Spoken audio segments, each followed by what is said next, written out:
Alors, dans quelques jours, je serai en retraite, très exactement le 1er novembre, donc ça va venir rapidement et nous avons déjà beaucoup voyagé avec mon mari, et notre souhait est de continuer le plus longtemps possible de voyager, principalement à l'étranger. Donc je comprends, assez bien ce que me disent, les personnes que nous rencontrons, mais je n'arrive pas à m'exprimer correctement. Donc mon objectif est donc de prendre confiance en moi et de pouvoir parler plus aisément, en anglais.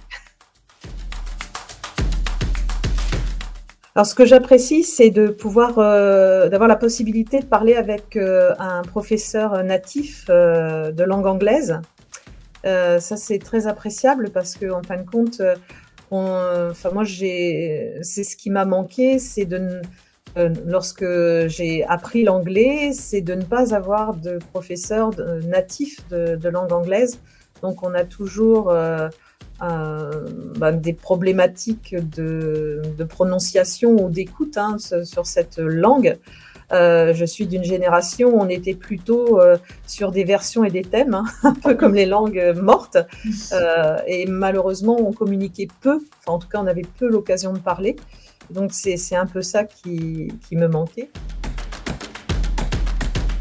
Oui et voilà, je me sens, un peu plus à l'aise déjà au bout, de presque un mois, de pouvoir m'exprimer, même si quelquefois les mots me manquent, mais voilà, je commence à être, un peu plus à l'aise avec lui. Elle me met aussi à l'aise, hein, pour que je parle et même si je fais des erreurs, elle me reprend, elle m'explique donc voilà, hem, ce n'est pas, des cours, où on est là pour juger, hein, enfin la personne, mais plutôt pour apprendre. Donc, c'est du volontariat en fin de compte. Donc, voilà, si on a envie d'avancer, on peut avancer, assez facilement.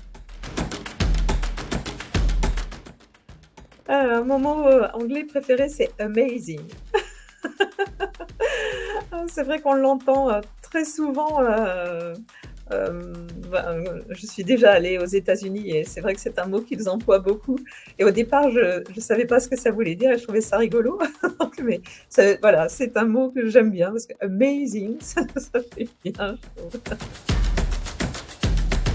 Alors, je dirais que ça, c'est pas un mot, mais c'est tous les mots qui commencent par H et qui sont difficiles pour moi. Alors Lee m'a fait faire un exercice pour bien prononcer le H de début de mot en me faisant faire Harry, Hans, Hans, Heavy, Harry, House. Et c'est vrai que les H, c'est un peu compliqué, surtout pour nous Français, je trouve. Je voulais simplement dire I am so happy to learn English with a cercle des langues. Voilà.